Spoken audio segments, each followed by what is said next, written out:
María, una joven campesina escogida por Dios como la madre de su hijo.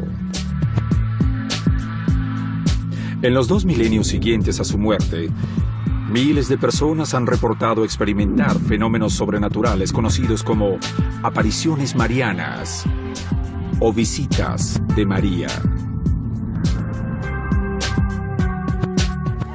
Se dice que estas apariciones son confirmadas por señales y milagros.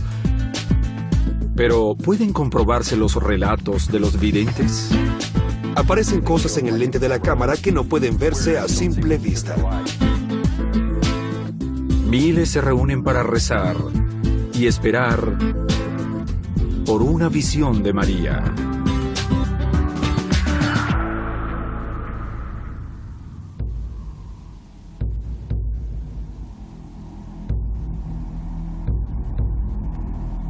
En el tercer siglo después de Cristo, Gregory Thaumaturgis, un obispo cristiano de Asia Menor, descansaba en su cama sin poder dormir.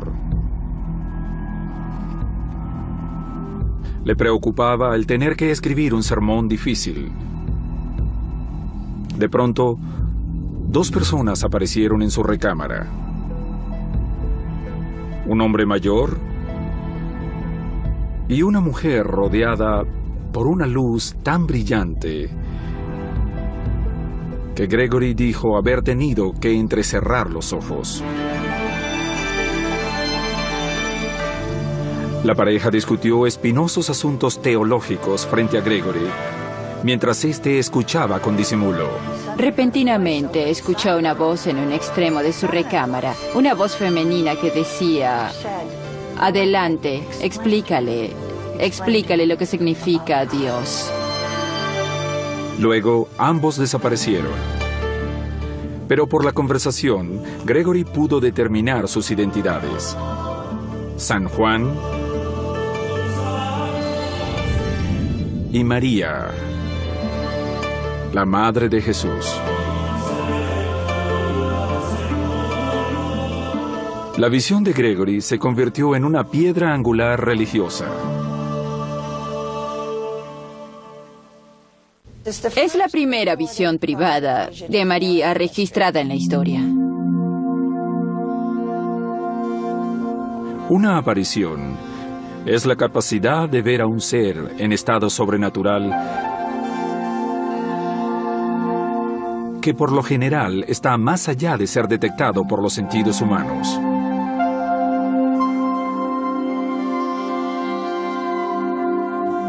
El gran teólogo Santo Tomás de Aquino mantenía que en la mayoría de los casos era una experiencia personal interna, una gracia especial de Dios.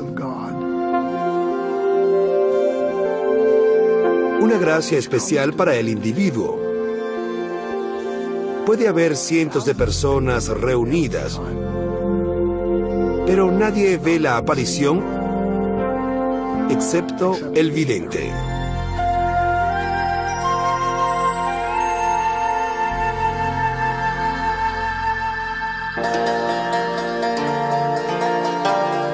Desde el encuentro de Gregory con la Virgen, cientos de cristianos alrededor del mundo han asegurado haber presenciado apariciones de María. Entre ellos, un indígena abatido,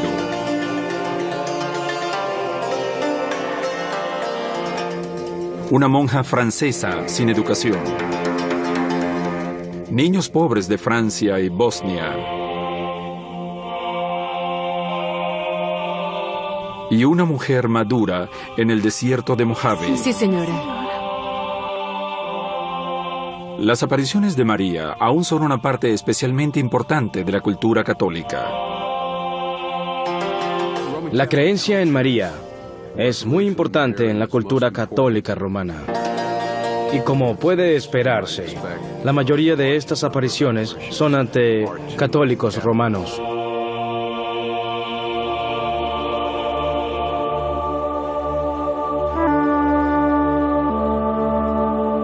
Los católicos veneran a María, una joven judía proveniente de un pueblo atrasado del siglo I. Es su relación con Dios a través del nacimiento de Jesús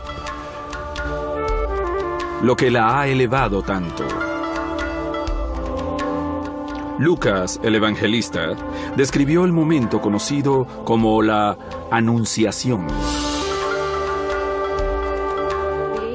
El ángel Gabriel es enviado a una virgen del pueblo de Nazaret llamada María y le anuncia que Dios la ha escogido para ser la madre del Mesías. Él habrá de ser llamado sagrado, el Hijo de Dios. Ella da su consentimiento en ser la madre del Mesías. Sin su aceptación, la historia pudo haber resultado muy diferente.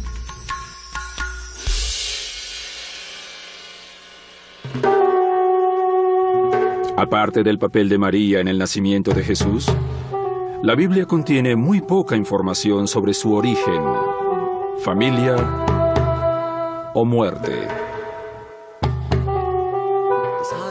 Hay muy poca información de María en el Nuevo Testamento. De hecho, hay más información sobre ella en el Corán que en el Nuevo Testamento. Lo único sobre lo que se tiene certeza es que dio a luz a Jesús en un lugar llamado Belén y que en algún momento se casó con José. Es posible que gracias a la falta de referencias bíblicas, la prominencia de María creciera en la mente y corazones de los creyentes. Ella era un misterio, lo cual dejaba mucho a la imaginación.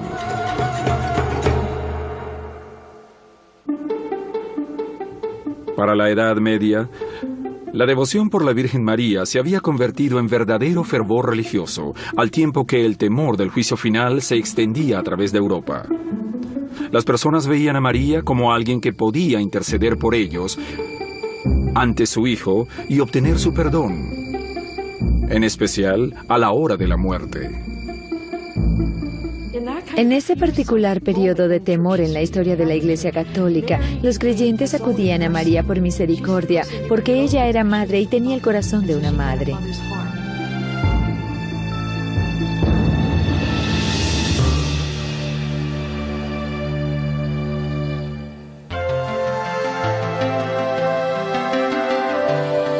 Como testimonio del amor de los creyentes, en el siglo XII comenzó a ser alabada de diversas maneras, además de mediante plegarias.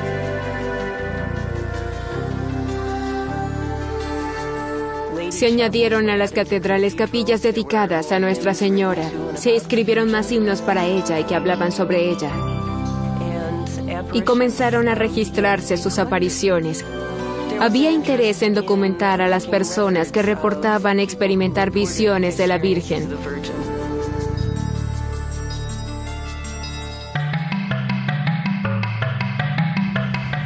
A través de los siglos, las descripciones de los videntes sobre la apariencia física de María han sido bastante consistentes. Aparece como una mujer a finales de su adolescencia o principio de sus 20. Por lo general viste túnicas flotantes de color blanco o azul pálido. Aparece flotando en el aire y algunas veces se pueden ver objetos sobre su cabeza que son muy importantes como coronas, estrellas o flores. Se piensa que cada uno de estos objetos tiene un valor simbólico diferente. A veces su piel es de color oscuro y otras no. Algunos dicen que María tiene la capacidad de aparecerse ante cada cultura de manera que puedan comprenderla y que siempre habla el idioma de las personas. Por lo general, los videntes la ven de manera tridimensional, es decir, como una verdadera persona frente a ellos. Algunos dicen que se ve transparente o semitransparente, pero otros dicen que se ve como una persona de carne y hueso.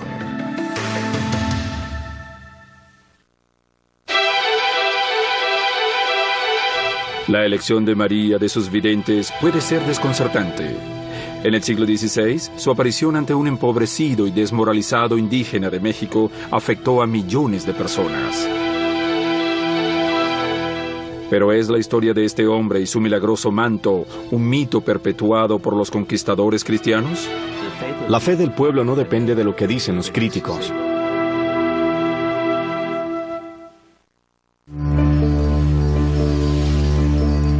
Durante el primer milenio de la cristiandad, la mayoría de las visiones de María fueron experimentadas por monjes, monjas y ermitaños. Personas conocidas por llevar vidas de excepcional disciplina religiosa. Sin embargo, más adelante los testigos de sus apariciones no llevaban una vida precisamente devota antes de las apariciones, y algunos de sus videntes tenían antecedentes modestos. Me parece significativo de la dinámica de las apariciones de Nuestra Señora que siempre elija a una persona que la sociedad diría que no es nada, pero que Nuestra Señora le dice que es especial.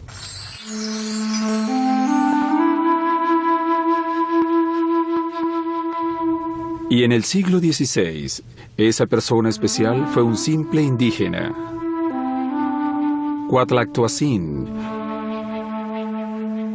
cuya villa se dice que estaba cerca de la actual Ciudad de México. El nombre de pila cristiano de este indígena fue Juan Diego. Fue uno de los relativamente pocos indígenas que adoptaron el cristianismo después de que los conquistadores españoles llegaran a América y derrotasen al imperio azteca.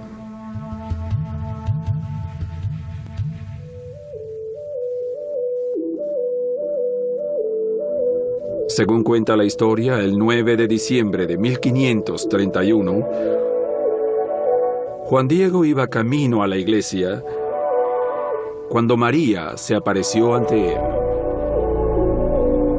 Estaba de pie, envuelta en una neblina dorada, sobre una colina sagrada para los aztecas, Tepeyac.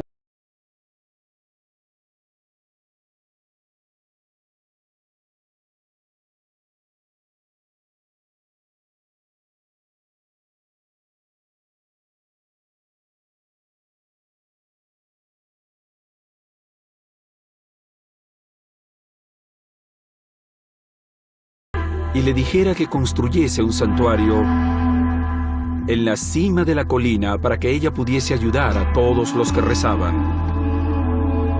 Y así lo hizo.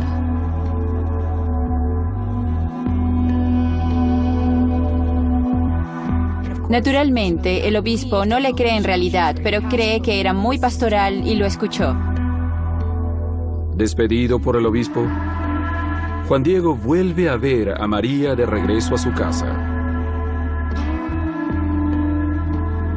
Abrumado por su fracaso, le pide a la Virgen que envíe a alguien más calificado para hablar con el obispo. Pero María insiste en su elección de Juan Diego como su confiable mensajero.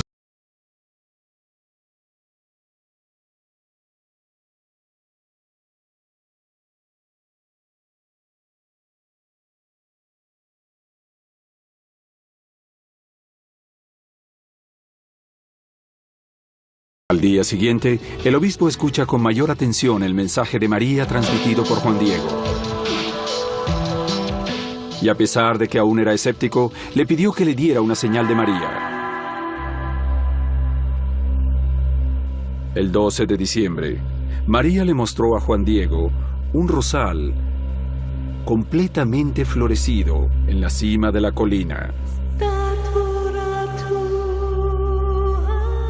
Un evento inusual a mitad del invierno. Le dijo que recogiera las rosas y las llevara ante el obispo como prueba. Cuando Juan Diego se apareció ante Zumárraga, soltó su capa, llamada tilma, para dejar caer las rosas sobre el suelo. Y mientras las flores caían al suelo, la imagen de Nuestra Señora apareció en la tilma como la vemos hoy.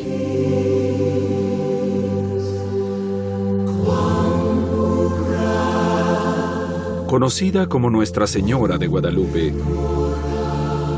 la imagen ha tenido un increíble significado cultural y religioso para los mexicanos. Esta imagen ha sido identificada como la fuente del cristianismo mexicano.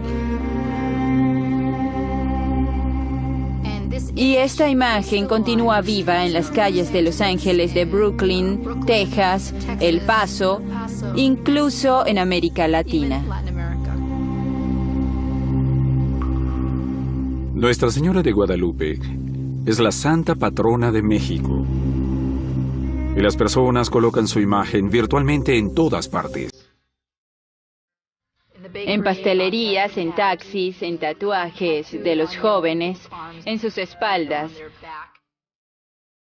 en los nombres de las personas y de sus hijos. Actualmente, la tilma se encuentra protegida por un vidrio a prueba de balas, detrás del altar de una basílica construida en la década de los 70, cerca del lugar de numerosas iglesias anteriores. Y a pesar de que la tilma está hecha de fibras de cactus, que normalmente se deshacen en cuestión de décadas, aún permanece intacta después de casi 5 siglos. No obstante, su naturaleza divina aún es un tópico para el debate. A los ojos de un investigador moderno, es todo menos un milagro. Obviamente está pintada. En algunas partes las vestiduras están oscurecidas, por lo que claramente se ve como una capa gruesa de pintura. Y se pueden ver fragmentaciones por toda la figura de la Virgen, que demuestran que es una pintura. Algunas pruebas científicas realizadas han sembrado dudas sobre la autenticidad de la imagen. Otras la han validado. Sin embargo, algunos devotos de la Virgen de Guadalupe han admitido que algunas áreas del manto han sido tocadas. Por mucho tiempo no hubo ningún vidrio, así debió haber alguna posibilidad de tocarla. Y a la gente le encanta tocar. Así que la imagen debió ser retocada, no tenemos dudas de ello, pero detrás de toda esa pintura existe una imagen primitiva que corresponde a la de Nuestra Señora de Guadalupe. Incluso si la imagen está hecha por la mano del hombre, sigue siendo un efectivo símbolo religioso y político. Después de dar a conocer la imagen a los indígenas mexicanos, en pocos años, millones abandonaron su religión pagana y fueron bautizados. Algunos críticos dicen que Guadalupe es una artimaña de los conquistadores para engañar y subyugar a los indígenas. Es muy interesante que esta imagen de la Virgen se parezca a una típica Virgen María española. También luce muy indígena.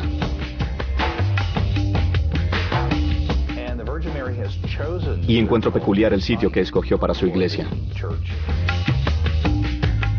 Un sitio donde se veneraba a Tonantzin, su diosa virgen. Como es de esperar, los devotos de Guadalupe no están de acuerdo.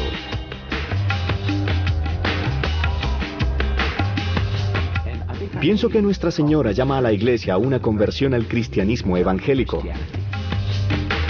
El cristianismo de Jesús, que es el cristianismo de la caridad, de la compasión y que une a las personas.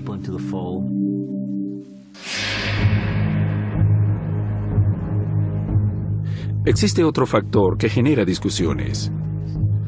Los escépticos argumentan que no hay registros de la existencia de Juan Diego previos a 1548. Sin embargo, la Iglesia piensa que en 1997 un jesuita español descubrió el equivalente al certificado de defunción de Juan Diego. Un documento llamado el Código de Escalada. Está escrito sobre la piel seca de un animal con fecha de 1548, donde se puede ver una imagen de Guadalupe junto al nombre indio de Juan Diego.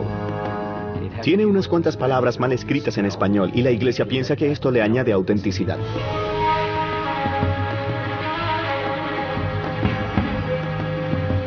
Igualmente existe una fuerte tradición indígena oral sobre la existencia de Juan Diego que el Vaticano ha aceptado como confiable. Para una cultura que no conocía la escritura, la memoria oral era algo sagrado. Así que esos testimonios orales son muy importantes.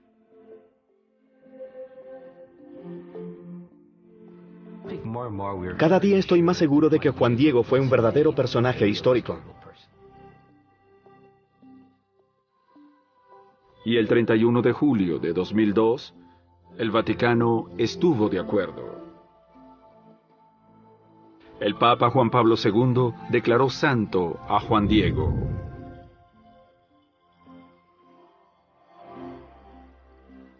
La fe del pueblo no depende de lo que dicen los críticos.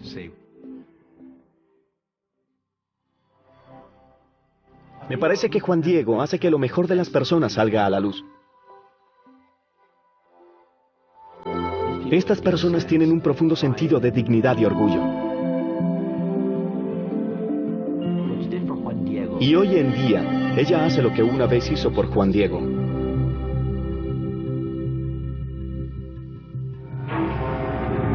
$300 años después de la aparición de María ante Juan Diego, se cree que ella ayudó a una nación devastada por la revolución.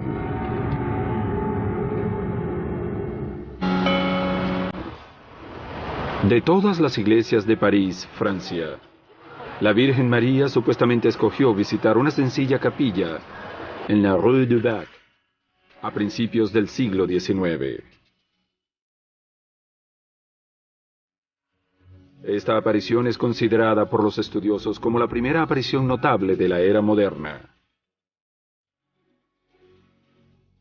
Asimismo, jugó un importante papel al influir en el dogma de la Iglesia.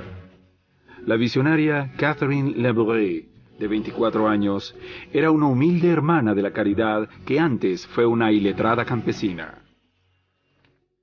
Tenía una historia previa de ver apariciones, principalmente de Jesús y de San Vicente de Paúl, el fundador de su orden, muerto en 1660.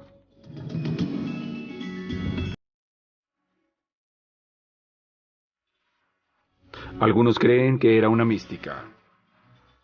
Otros, un clásico ejemplo de lo que los psicólogos llaman una personalidad propensa a las fantasías. Con frecuencia nos preguntan si los videntes son mentirosos o sufren de alucinaciones. No son ninguna de estas cosas, son bastante sinceros. No están mentalmente perturbados.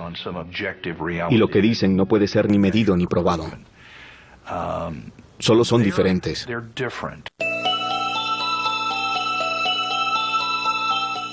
En una noche de julio de 1830, Catherine despertó repentinamente al escuchar su nombre. Vio a una niña rodeada de luz en su alcoba. Según cuenta la historia, la niña de luz la condujo hasta la iglesia, donde ella asegura que vio a la Virgen María. Dijo que descendió hasta una silla de terciopelo y le habló de la catástrofe que se avecinaba. Aparentemente, la aparición dio a Catherine inquietantes noticias. El rey de Francia, Carlos X, perdería su trono. Las iglesias se arruinarían. Los sacerdotes se verían obligados a huir. La Virgen le dijo que eran tiempos siniestros. En el siglo XIX, Francia estaba en medio de una gran confusión política y religiosa.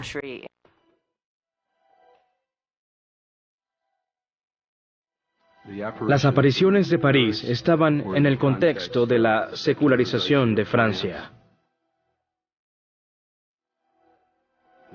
La ruptura, la separación del Estado y de la Iglesia y la pérdida de poder de la misma.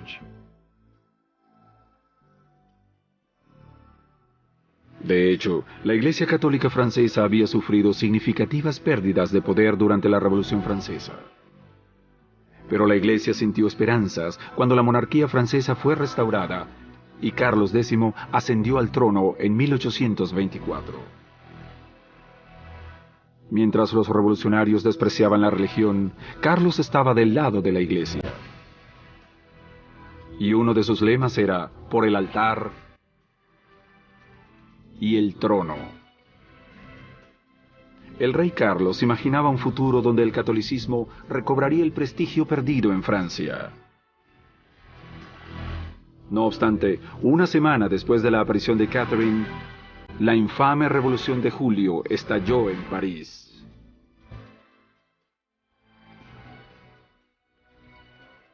Cuando un miembro del gabinete del rey Carlos abolió la libertad de prensa, miles marcharon en las calles de París.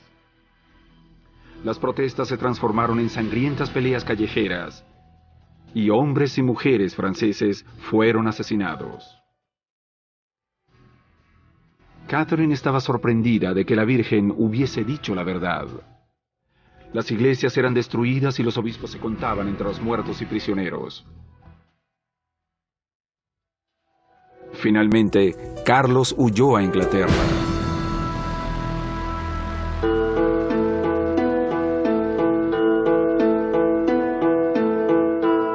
En noviembre, en medio de la confusión política, social y religiosa de Francia, Catherine Lebray estaba una noche en un servicio religioso cuando experimentó otra aparición.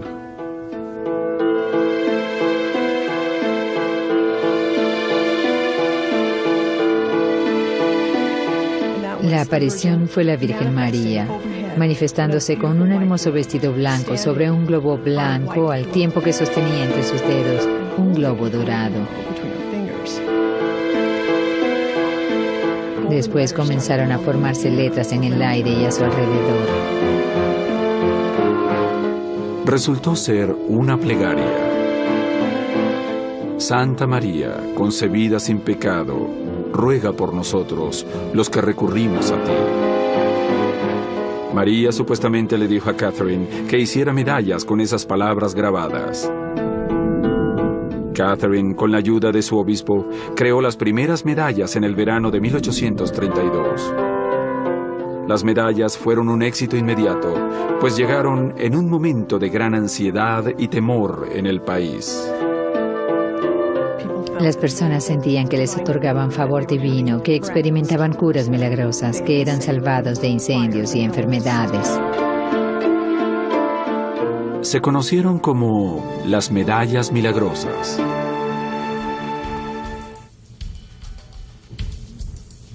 Muchos estudiosos acreditan a la popularidad de la medalla el preparar el camino para que el Papa Pío IX proclamara la Inmaculada Concepción en 1854. Los defensores del catolicismo sostienen que María recalca en su medalla que fue concebida libre del pecado original. Una idea popular y controversial al menos desde la Edad Media.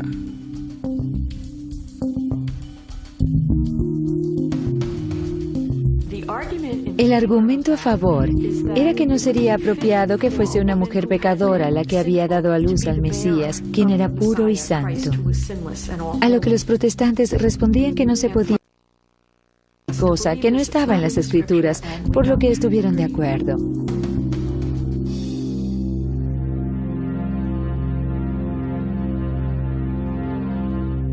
Y mientras la medalla alcanzó fama internacional, Catherine Lebray permaneció anónima. Pasó años cuidando de los pacientes en el hospicio de su convento. Se apartó ella misma del camino para ocultar su papel en las apariciones y seguir haciendo su trabajo, aparte de cualquier éxito que pudiera obtener la medalla. Luego de escribir un relato de sus experiencias en privado, Catherine murió a los 70 años en 1876. Su cuerpo está en la capilla de París. Se le declaró santa en 1947 y se le otorga el crédito por ayudar a restaurar la incierta autoridad de la Iglesia sobre los católicos franceses. Se considera que Catherine fue la fuente principal del resurgimiento que experimentaría la Iglesia durante las siguientes 2 generaciones. En el siglo XIX se fundaron cerca de 200 órdenes religiosas nuevas por los católicos romanos solo en Francia.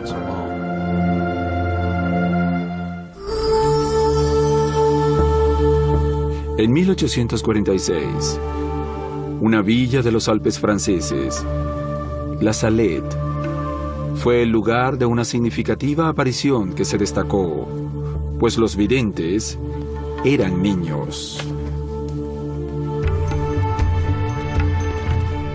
Desde su aparición en La Salette, los niños han sido esenciales en las apariciones de María durante 200 años.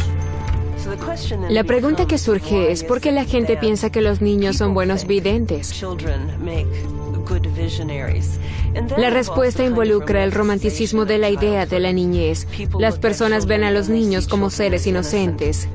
Piensan que es poco probable o imposible que los niños sean capaces de engañar y, llegado el caso, piensan que no serían capaces de mantener la farsa frente a un intenso escrutinio público.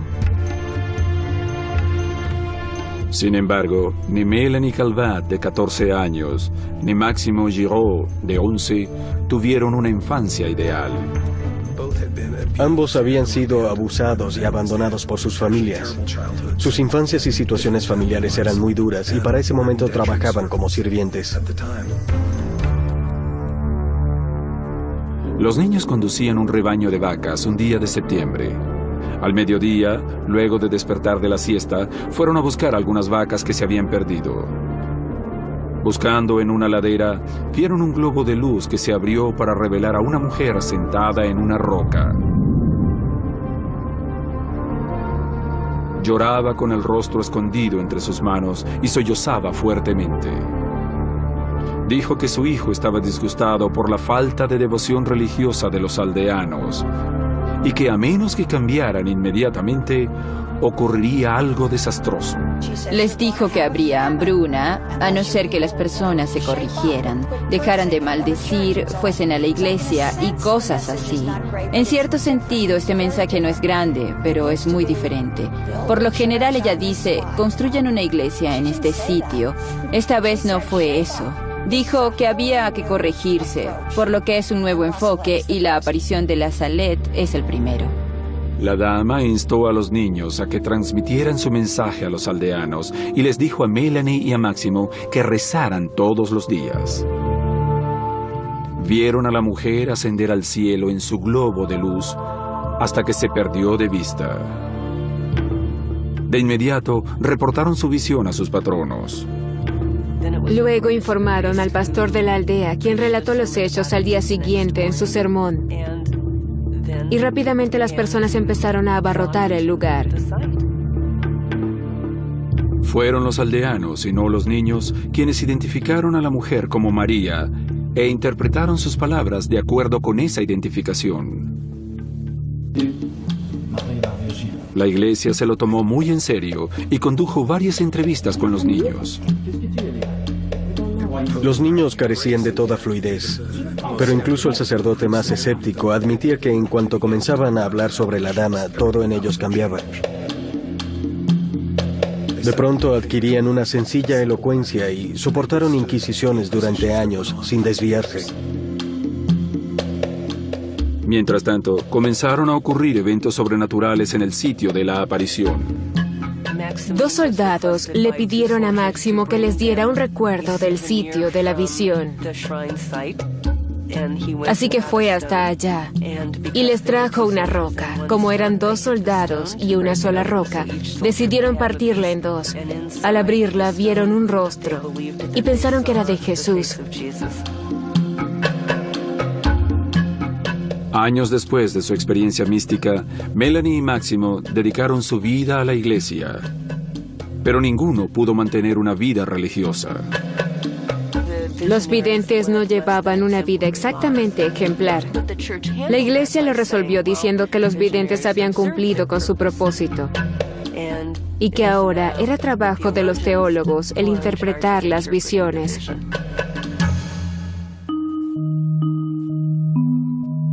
Luego de la aparición en Nazaret, las personas esperaban que María volviese a aparecer con nuevos mensajes e instrucciones. Y los videntes eran fuertemente presionados para que transmitiesen nuevos mensajes, aunque fuesen mensajes apocalípticos o prohibiciones. En la era moderna, en especial en el siglo XX, se han dado varios mensajes apocalípticos. La historia llega a su clímax. La maldad, los problemas que el mundo experimenta, son todos señales del fin del mundo.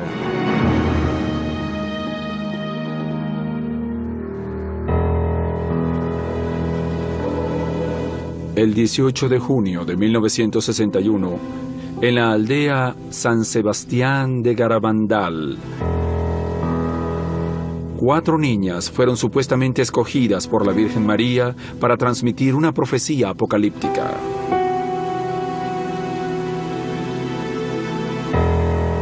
Conchita González y sus 3 amigas, Mariloli, Jacinta y Maricruz, cuyas edades estaban entre los 10 y los 12 años, decidieron robar manzanas del árbol del vecino. Se sentaron en un camino rocoso en las afueras del pueblo. Según sus historias, en ese momento vieron una especie de rayo de luz. Las niñas aseguraron que vieron un ángel. Y allí empezaron sus experiencias conocidas como las apariciones de Garabandal.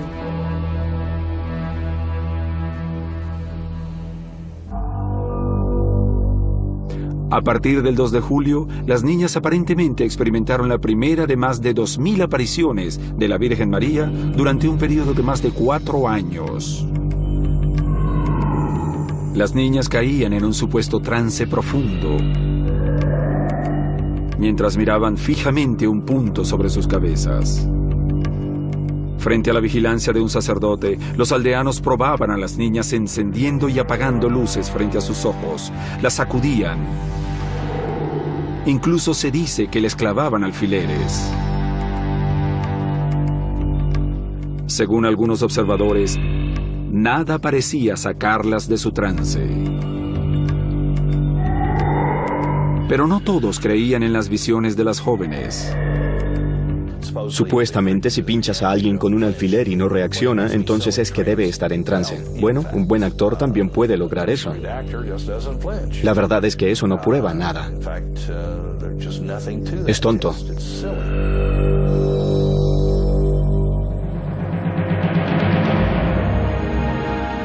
Estas apariciones se destacaron por su frecuencia, así como el extraño comportamiento de las niñas durante sus visiones. Las habilidades que mostraban cuando iban al sitio de la visión y durante el regreso cautivaban al público. Parecía que estuviesen volando, y luego de las apariciones bajaban la colina corriendo de espaldas. Y a veces caminaban de espaldas pero arrodilladas. Se decía que mientras experimentaban sus visiones, llegaban a pesar tanto que incluso hombres acostumbrados a cargar grandes y pesados paquetes no podían levantarlas.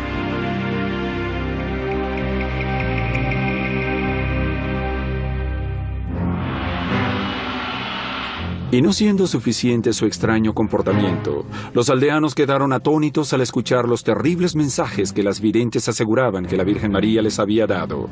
Decían que el fin del mundo se acercaba. Dijeron que comenzaría con una señal que aún no habían descrito, pero que sería tan terrible que todos la verían y nadie podría negarlo.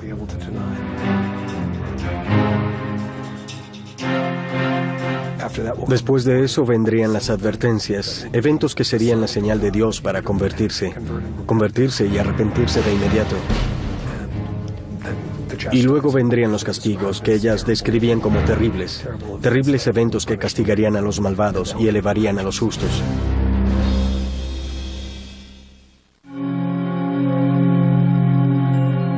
En 1965, las apariciones de Garabandal finalizaron bajo desconcertantes circunstancias. Las videntes dijeron que María les había advertido que en algún momento negarían las apariciones, y así fue. Negaron que fuesen ciertas. Más adelante dijeron que no sabían por qué lo negaron, que siempre dijeron la verdad. De hecho, 3 de las 4 jóvenes mantienen que sus visiones fueron reales.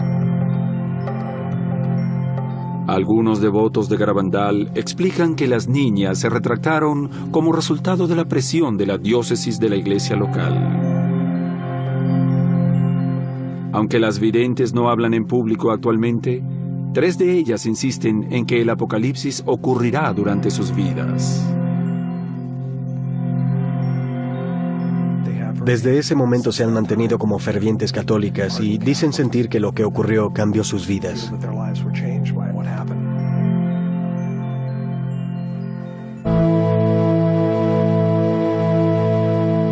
En cada aparición de la Virgen a través de los siglos,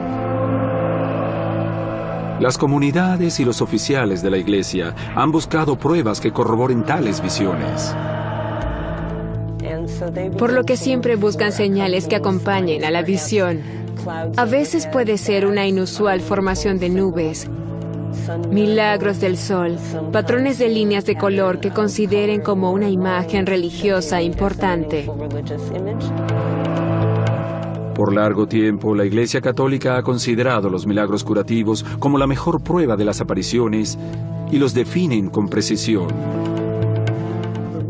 La rápida o instantánea desaparición de un síntoma terminal de vida o una severa incapacidad, como la ceguera, sin el tratamiento adecuado, sin un periodo de recuperación, explicaciones médicas o recaídas. Los milagros curativos se dan con frecuencia en los sitios de las apariciones, pero un sitio en particular es reconocido por los estudiosos y los devotos por sus curas milagrosas. Lourdes, Francia. Durante unos 150 años, la Gruta de Lourdes, en los Pirineos franceses, ha sido un santuario para los enfermos y afligidos de todas partes del mundo. Lourdes es el sitio curativo principal de la cristiandad occidental. En 1858, una iletrada campesina de 14 años, Bernadette Soubirous, vivía en una abismal pobreza. El 11 de febrero, Bernadette recogía leña a la orilla del río, cuando escuchó un ruido que provenía de un arbusto de una gruta cercana. Bernadette aseguró que vio una forma blanca con la figura de una joven de su edad sosteniendo un rosario.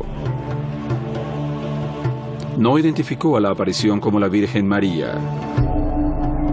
De hecho, llamaba a la aparición Aquero, que en su dialecto significa esa o la muchacha.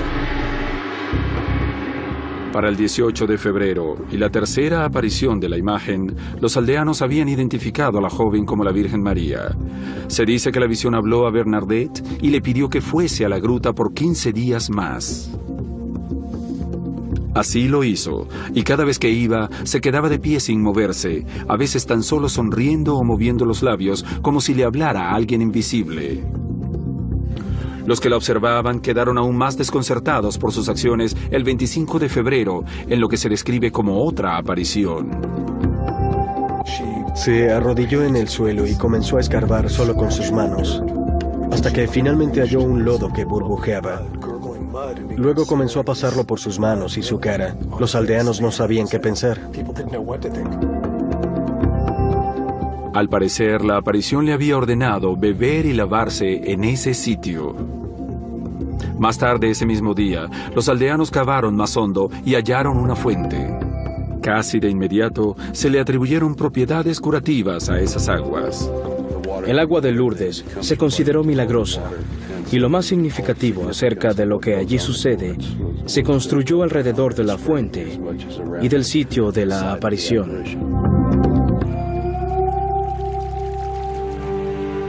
El 2 de marzo, Bernadette dijo que la Virgen le había dado un mensaje para transmitirlo a los sacerdotes de la localidad. Dijo que debían construir un santuario en la gruta para que las personas pudieran visitarla en procesiones. Pero no le creyeron.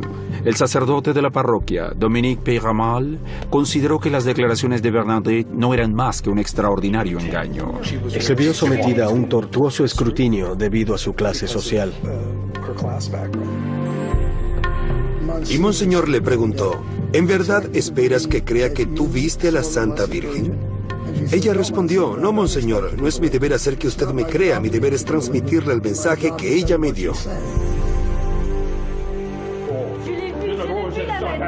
El sacerdote la calificó como una mentirosa. Le exigió que le diera alguna prueba, que le pidiera a la aparición que le diera su nombre y una señal, que un rosal floreciera en la gruta. Anticipadamente, una multitud de 20.000 personas se reunió en la gruta el 4 de marzo, pero no hubo ninguna señal. Bernadette explicó que la señora estaba disgustada por la falta de fe del pueblo. Aproximadamente 3 semanas más tarde, Bernadette aseguró que la señora aparecería otra vez y se identificaría. En su última aparición, Bernadette dijo que la señora Aquero tenía sus manos frente a su pecho en actitud de orar. Las abrió y dijo, «Soy la Inmaculada Concepción». Esa era una sorprendente declaración para las personas en esa época. La Inmaculada Concepción. La creencia de que María había concebido libre del pecado original era un dogma de la fe católica. Era una aseveración bastante explícita en la medalla milagrosa y para ese momento un punto popular de la devoción católica por más de 2 décadas.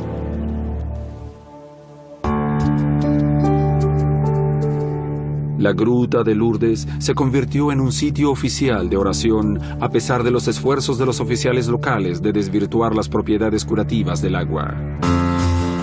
No es sorprendente que los debates sobre las supuestas propiedades sobrenaturales de la fuente continúen hoy en día. En Lourdes tienen un hermoso dicho. No hay una explicación posible para los que no creen. Y no es necesario explicar nada a los creyentes.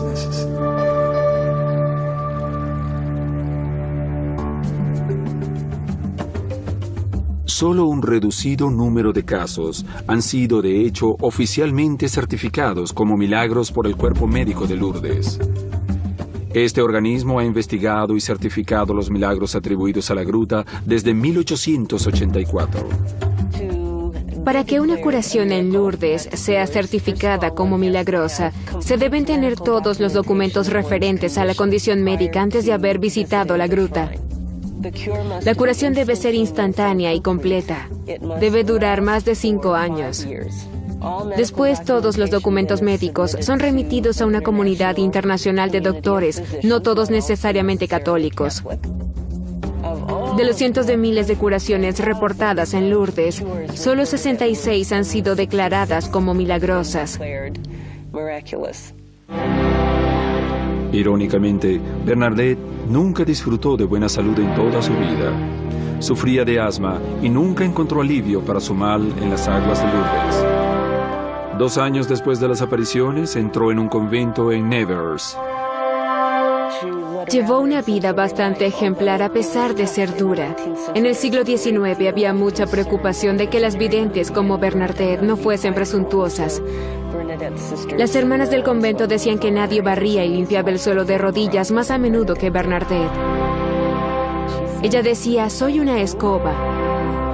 Mi misión ha terminado y me han colocado en una esquina. Bernadette murió en el convento el 16 de abril de 1879 a la edad de 35 años. En 1933, el Papa Pío XI la declaró santa. La gruta de Lourdes continúa atrayendo a millones de suplicantes cada año. Pienso que la aparición de Lourdes está por encima de las demás apariciones en la historia de la Iglesia, no tanto por los eventos en sí, sino porque se considera a Bernadette Soubirous como un ejemplo para los demás videntes. Por la forma en que manejó la situación, en que transmitió el mensaje, la vida que llevó después, es muy admirada dentro de la Iglesia.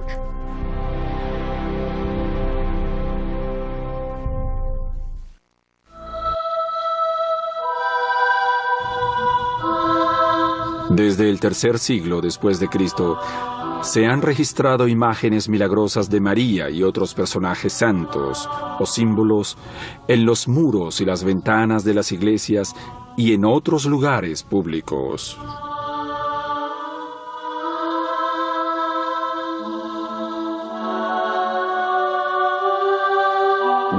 Una de las formas de manifestarse de María es a través de todo tipo de objetos. Un pedazo de fruta que al cortarla tiene una extraña textura. Hojas cayendo de los árboles. Una luz en un edificio en particular o un pedazo de vidrio.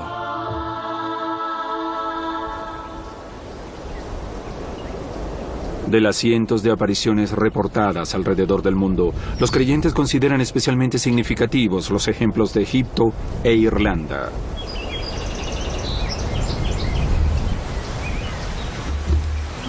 En la década de 1870, el condado de Mayo era el centro de una región abrumada por los problemas en Irlanda. Muchos de los que sobrevivieron a la hambruna de la patata fueron abatidos por una epidemia de tifus.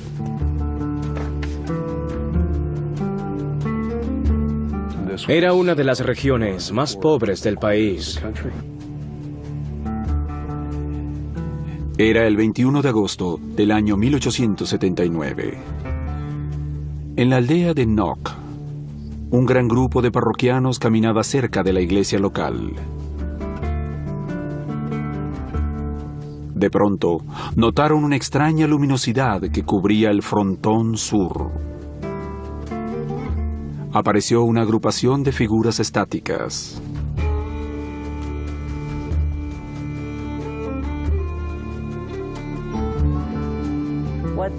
Lo que vieron fue a la Virgen María, a San José y a San Juan Evangelista agrupados con un altar y una lámpara. Luego los parroquianos contemplaron a estas figuras por un par de horas rezando rosarios. Los investigadores de la iglesia se impresionaron por el gran número de testigos presenciales, pero algo más les causó una impresión mucho mayor. Numerosos habitantes de las aldeas cercanas que no pudieron estar allí para ver la aparición reportaron que vieron extrañas luces en el cielo y que luego de la rara luminosidad se sintió un cambio atmosférico. También los impresionó que los testigos fuesen tanto devotos como no creyentes. Los impresionó tanto que la iglesia comenzó a considerar la aparición en Knock como un importante evento. El mayor evento sobrenatural que se puede experimentar a nivel terrestre es lo que la Iglesia llama teofanía, que en esencia es cuando el cielo y la tierra se encuentran. Y no creen que sea algo muy común. Y Knock es considerada como uno de esos lugares donde ocurrió una teofanía. No obstante, los escépticos piensan que las apariciones en Knock solo fueron una ilusión óptica. Si se revisa con cuidado la historia, puede verse que hablan de algo que llamamos simulacrum. Todos conocemos las pruebas con las manchas de tinta o ver figuras en las nubes. Esa es la raíz de las supuestas apariciones.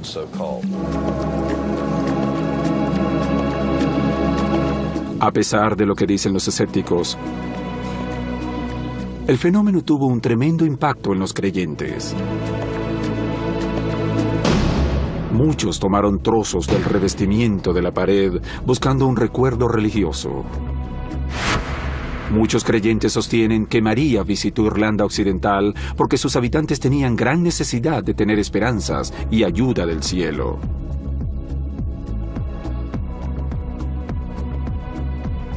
Los pobres tienen devoción. Los creyentes necesitan algo que les dé seguridad. Con el tiempo, Nok se convirtió en un santuario curativo. Y la aparición, conocida como Nuestra Señora de Nok, Reina de Irlanda, ganó la atención del mundo. Muchos papas han visitado este territorio y lo han bendecido con su presencia. Ciertamente ha traído cierta prosperidad a la comunidad.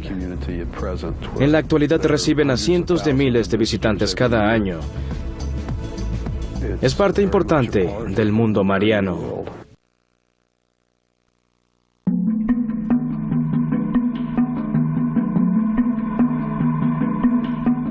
Aproximadamente 90 años después, la noche del 2 de abril de 1968, trabajadores musulmanes de Zaytun, Egipto, notaron algo extraño en la cima de la iglesia cóptica de Santa María. Testigos presenciales tomaron estas fotografías, que los detractores insisten en que fueron manipuladas.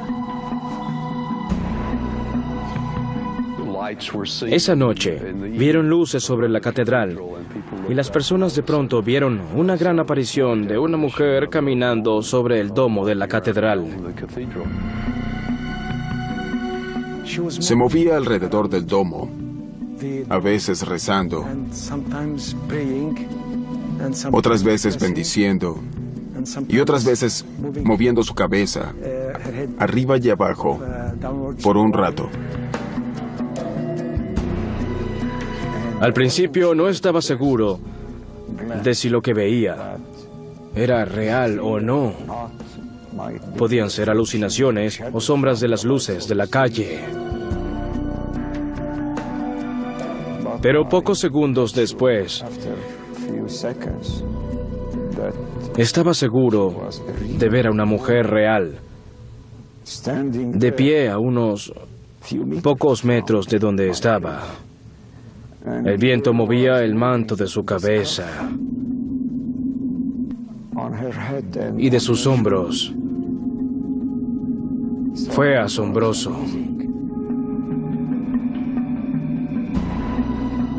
Dicen que la aparición duró solo unos pocos minutos. Pero cuando la figura volvió a aparecer casi cada noche, de inmediato se la identificó como la Virgen María.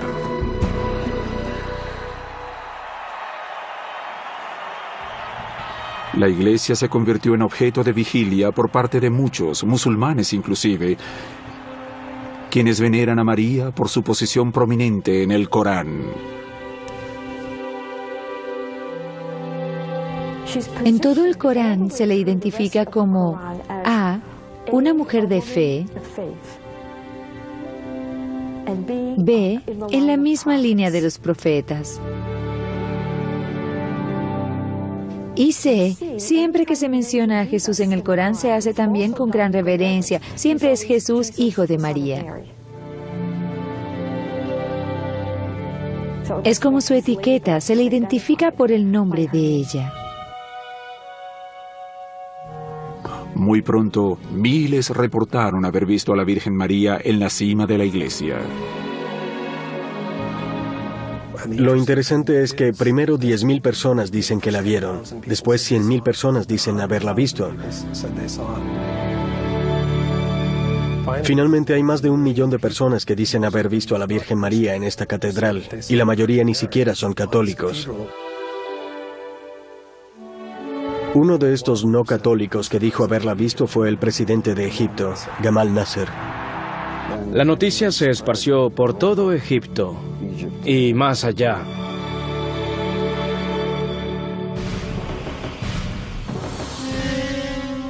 La policía local sospechaba que se trataba de un elaborado engaño, por lo que registraron la iglesia en busca de un aparato que pudiera proyectar una imagen. Nadie encontró evidencias de fraude o intentos de reproducir imágenes. Y el gobierno de Egipto respondió con la investigación oficial más grande y elaborada de una aparición mariana. Su reporte finalizó diciendo que creían que las personas habían visto a la Virgen María como un cuerpo de luz sobre la catedral. Otros han propuesto una explicación alternativa para estas supuestas apariciones. Al menos por una vez, la región sufrió de actividades sísmicas 10 veces mayores de lo normal. Existe la posibilidad de que lo que vieron fuesen luces sísmicas. Los científicos investigaron las luces sísmicas por primera vez en la década de 1930. Son fenómenos lumínicos electromagnéticos asociados a ciertos terremotos.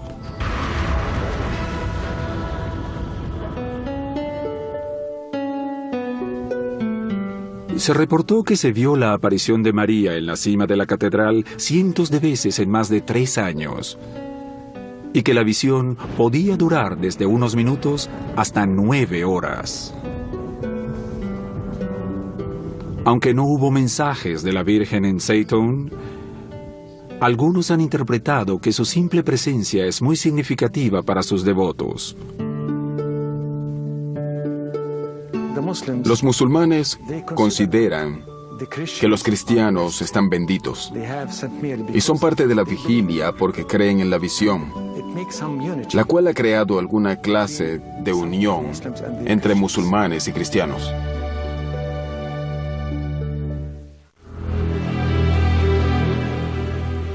En el siglo XX, 2 series de apariciones marianas, una en Portugal, la otra en Bosnia-Herzegovina, se consideraron especialmente notables por los estudiosos. Hubo 36 años de diferencia entre ambas. Ambas involucraron revelaciones de secretos controversiales que muchos consideraron una profecía de eventos futuros. Los secretos son un fenómeno fascinante. Me parece que el más fascinante en una aparición. Los secretos atrapan y mantienen la atención de las personas porque todos quieren saber qué va a suceder.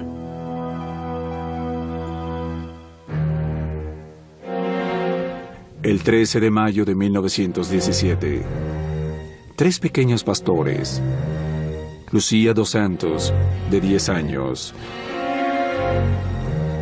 y sus primos Jacinta y Francisco Marto, de 7 y 9 años respectivamente, descansaban en una cueva cercana al pueblo rural de Fátima, cuando apareció una mujer que se cree era la Virgen María. Les dijo a los niños que venía del cielo.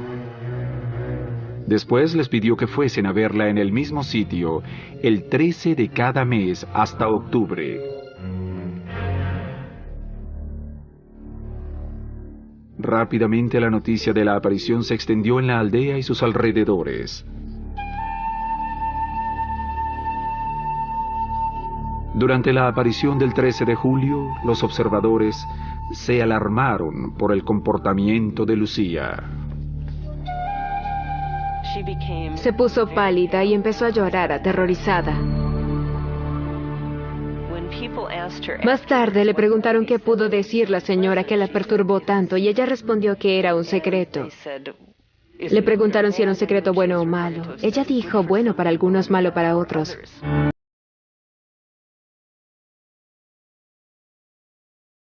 Para agosto, Arturo Santo, el alcalde del condado, convirtió en su misión el averiguar el secreto. Santo era conocido por sus sentimientos antirreligiosos.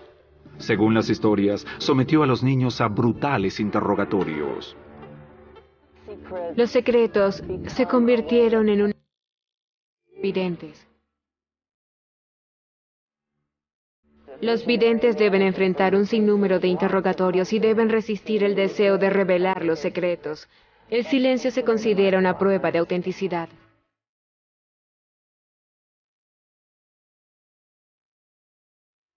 Para 1920, 3 años después de que las apariciones cesaran, Jacinta y Francisco sucumbieron a una epidemia que arrasó Portugal. Lucía se convirtió en la única guardiana del secreto.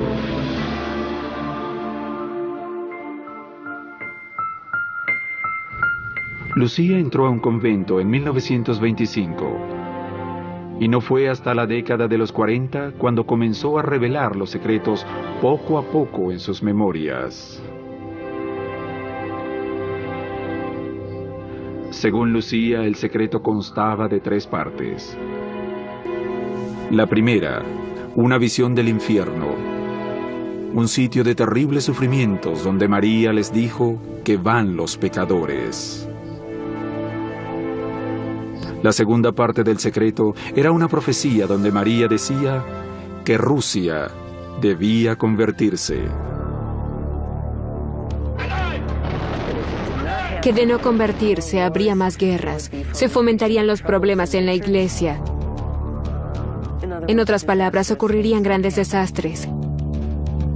En 1957, el obispo de Lucía envió el último y muy especulado tercer misterio de Fátima al Vaticano. Fue finalmente revelado en el año 2000.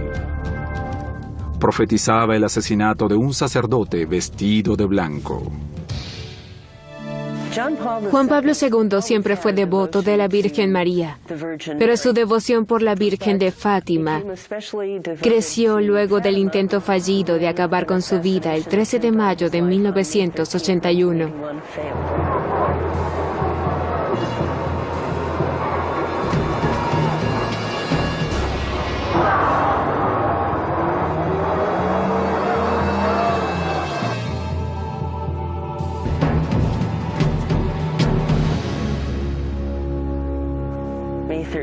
El 13 de mayo es la fecha de la primera aparición de la Virgen de Fátima, por lo que Juan Pablo II pensó que la Virgen de Fátima fue su salvadora en el intento fallido de asesinato.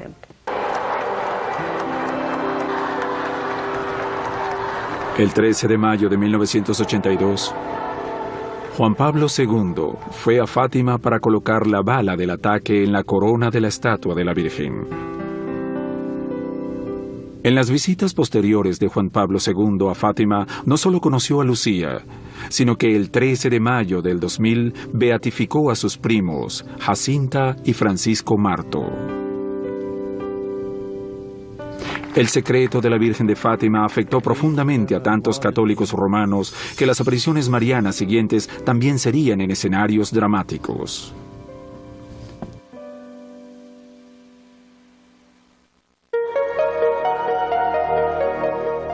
En Medjugorje, una pequeña aldea montañesa de Bosnia, se da una compleja aparición mariana que involucra un secreto aún no revelado.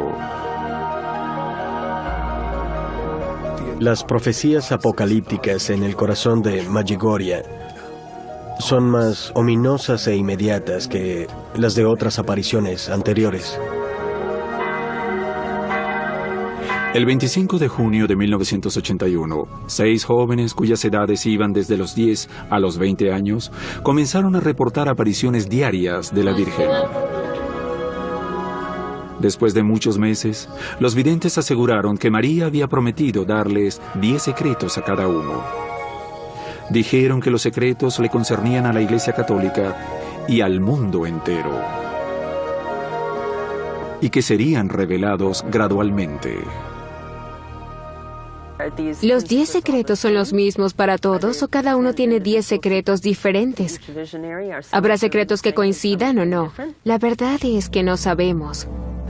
Pero las preguntas son fascinantes.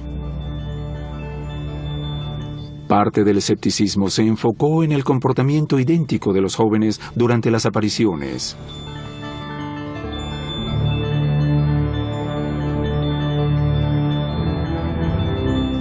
El hecho de que estos niños se quedaran en silencio al mismo tiempo, hablaran y cayeran de rodillas al mismo tiempo, ver a la Virgen en el mismo punto, esto se probó una y otra vez. Se practicaron estudios médicos y científicos en los videntes, incluso electroencefalogramas tan recientemente como en 1998. Se llegó a la conclusión de que los videntes eran sanos física y mentalmente.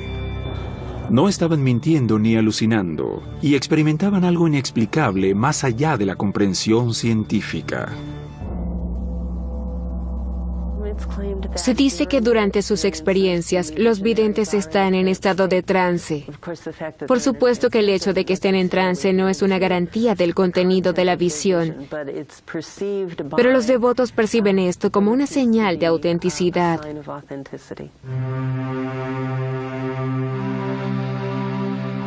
Para 2001, 3 de los videntes, Mariana, Jacob e Iván, mantenían que la Virgen les había revelado 10 secretos. La Santa Virgen siempre nos repetía, no hablen de los secretos, recen. Pero somos seres humanos, así que siempre hablamos de los secretos entre nosotros. Pero no pensamos en el futuro, en lo que sucederá, será la voluntad de Dios. Lo que sí dijeron es que los secretos les fueron revelados como una película. Y que los 3 últimos secretos fueron las cosas más horribles que jamás habían visto y escuchado. Que no podían pensar en ellas sin sentirse aterrados e infelices.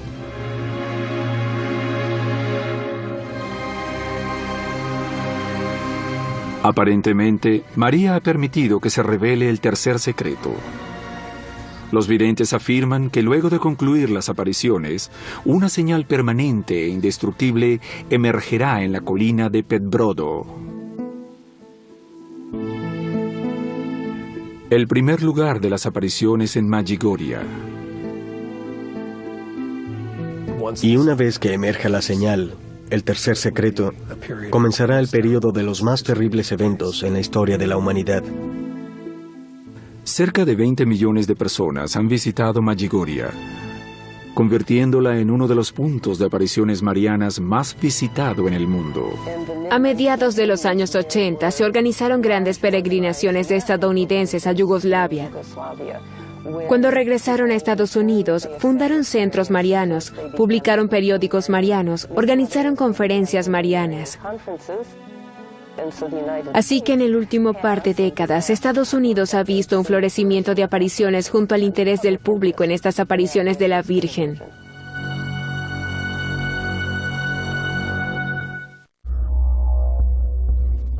En años recientes, se han dado apariciones marianas en varios sitios a través de todo Estados Unidos. Los devotos de estas apariciones se mantienen informados a través de grandes sistemas de comunicación en expansión. Es posible encontrar un evento sobre María a menos de un día en automóvil. 13 de julio de 2004, 8:30 de la mañana.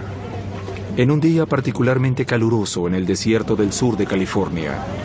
Rodeados de arbustos de creosota y árboles de Joshua, los devotos inician su peregrinaje hacia un punto remoto en el desierto de Mojave. El 13 de cada mes, este desolado paraje se convierte en un sitio donde aparece Nuestra Señora de las Rocas, como se conoce a María aquí. Es interesante que la mayoría de estas apariciones se den en fechas y horas precisas. La Virgen María se apareció originalmente en un día 13 a los niños en Fátima, Portugal. Y muchas de estas apariciones parecen seguir el mismo patrón, aparecer el 13 de cada mes.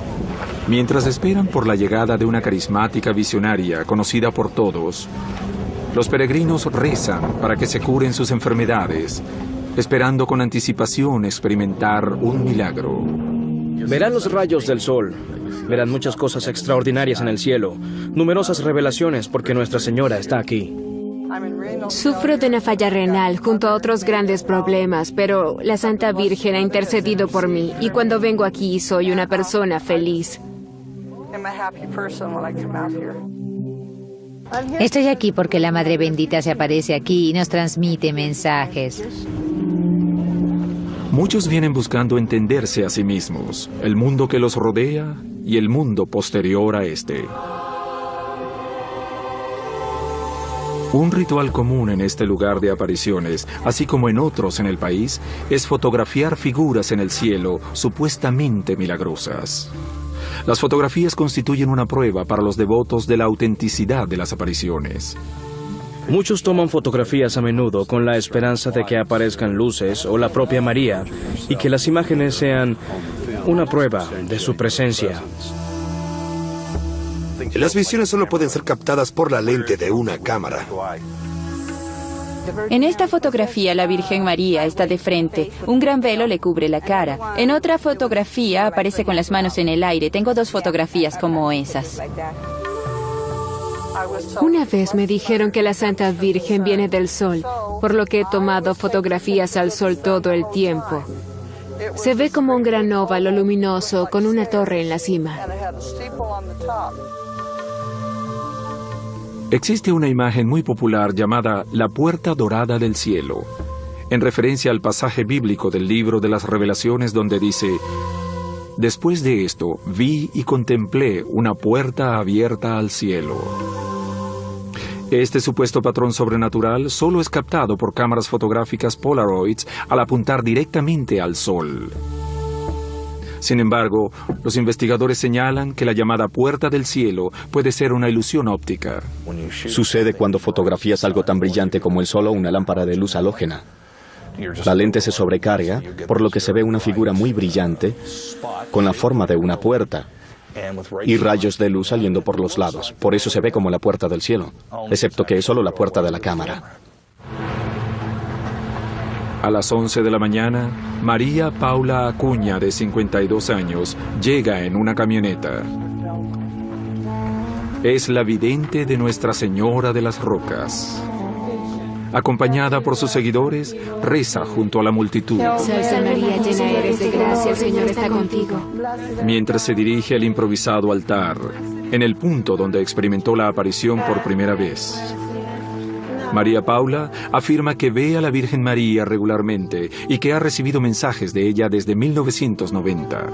La venerada madre se me apareció y me dice que debo formar un ejército en nombre de Cristo para que sirva a Dios en la tierra.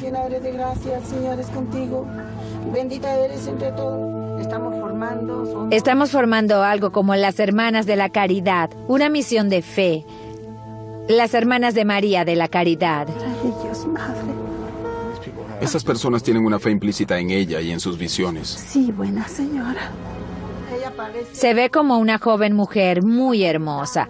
Parece tener 16 o 17 años, de 1,75 m, y sus facciones son más celestiales que cualquiera en la tierra. La voz de la Sagrada Virgen María es muy suave y cantarina y también sollozante. Habla con gran emoción. No sé por qué la Virgen me ha escogido. Solo Dios sabe a quién llamará a su servicio en su eterno trabajo en la tierra. Hasta ahora, todos los mensajes que María Paula ha recibido de la Virgen han sido optimistas. Amonesta a la multitud para que se amen los unos a los otros. Les recomienda que recen con más frecuencia y advierte de las catástrofes por venir. La Virgen ha invitado a todos para que recen, tengan fe y no abandonen a Dios. Puede haber paz en la tierra si el hombre así lo desea. Pero si el hombre desatiende su sagrada invitación, las cosas irán de mal en peor. Hay un lado un tanto oscuro en sus mensajes. Es como si su actitud dijera, reza o de lo contrario ya verás. En septiembre de 1995, luego de investigar a María Paula por más de un año, la Arquidiócesis Católica Romana de Los Ángeles envió cartas a sus sacerdotes.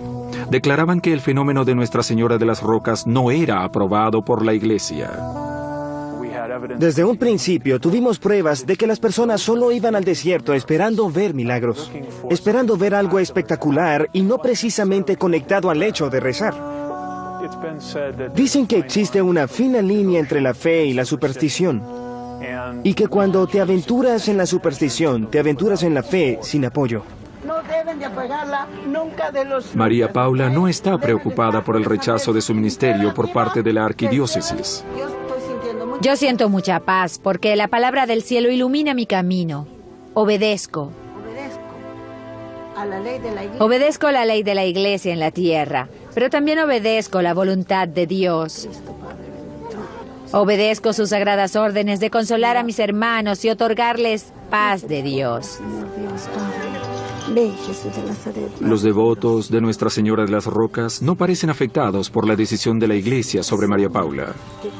Se sienten muy atraídos a esta área remota. Obviamente son personas muy devotas. Ella tiene una fuerte conexión con la multitud, una conexión emocional y espiritual.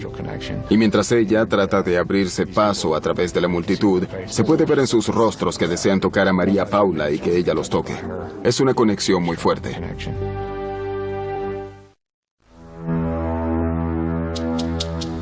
Según la tradición cristiana, Dios puede comunicarse con la humanidad en cualquier modo que considere adecuado.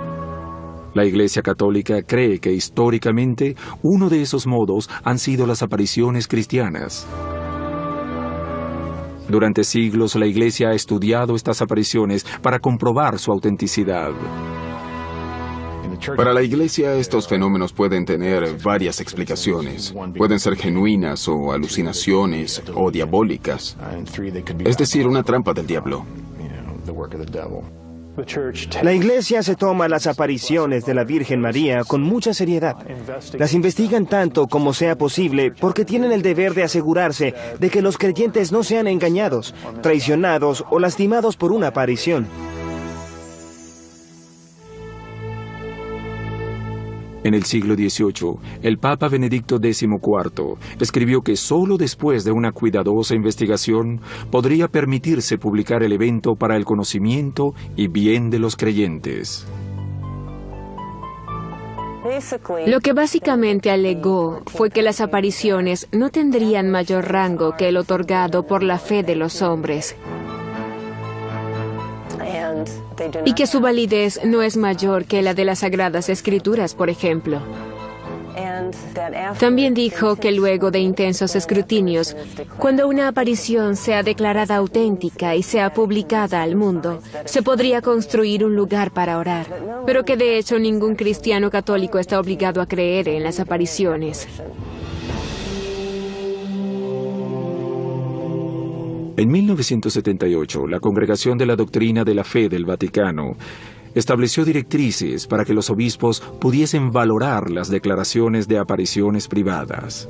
La congregación resaltó que el obispo local será la principal autoridad en un caso de aparición. No obstante, la congregación se verá igualmente involucrada si las circunstancias son muy complicadas.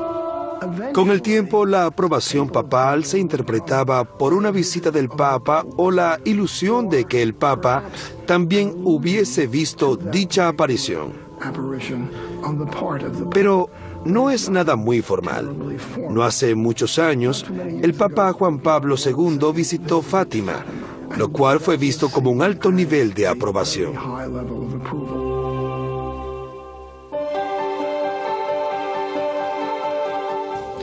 El juicio de la Iglesia sobre si una aparición es genuina o no depende en gran parte del carácter del vidente. ¿Es esta persona psicológicamente estable? ¿Tienen estos eventos un buen efecto en la vida de esta persona? ¿Está la persona tratando de seguir el Evangelio con humildad? Cualquier muestra de exhibicionismo o sensacionalismo es por lo general una razón para ni siquiera iniciar una investigación. La vidente Bernadette, de 14 años, de Lourdes, Francia, es el modelo por el cual la Iglesia evalúa a los otros. Si un obispo me enviase a alguien que asegura haber visto un fenómeno sobrenatural, lo compararía con el caso de Lourdes. Lo compararía con la actitud de Bernadette, su sentido común, el que no buscase la fama, el que no estuviese histérica. Un buen testigo dice exactamente lo que vio. Creo que Bernadette fue una excelente testigo.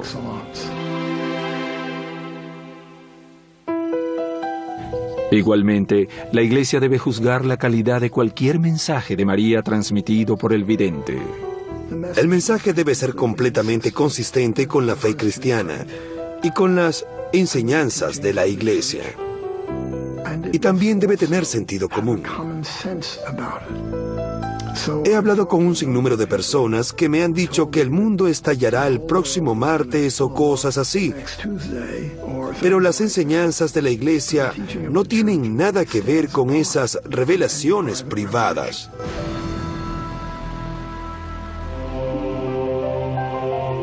De las aproximadamente 80.000 apariciones reportadas desde el tercer siglo después de Cristo, tan solo un reducido número de ellas han sido aprobadas por la Iglesia. De todas las apariciones que se han dado en la historia, la Iglesia tan solo ha aprobado el 1% de ellas. Hasta la fecha, ninguna de las apariciones en los Estados Unidos ha sido aprobada.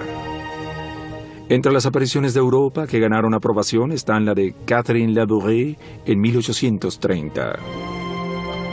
La aparición en La Salette en 1846 se ganó la aceptación de la Iglesia a pesar del carácter no piadoso de los videntes, Melanie y Máximo. Entre otras apariciones que recibieron la aprobación de la Iglesia están la imagen de Guadalupe, la de Lourdes, la de Enoch y la de Fátima. La iglesia actúa con mucha cautela porque, en cierto sentido, empeña su buen nombre con estas apariciones. Cuando das tu aprobación a algo, arriesgas tu reputación. Es por eso que desean ser muy cautelosos. Y es por esta razón que un buen número de apariciones muy populares aún no han recibido la aprobación de la iglesia. Los casos más obvios son los de Medjugorje y de Garabandal. Y aunque algunos continúan defendiendo las apariciones que comenzaron en 1961 en Garabandal, la Iglesia retiró su apoyo cuando varias de las jóvenes videntes retractaron sus declaraciones. Sin embargo, la Iglesia hasta ahora no ha confirmado ni retirado su apoyo a las apariciones de María a los jóvenes croatas en Medjugorje que comenzaron en 1981.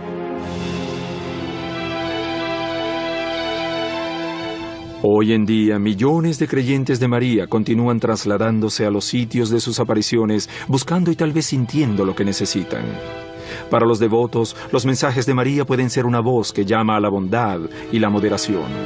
Su imagen puede confortar y ser una fuente de esperanza.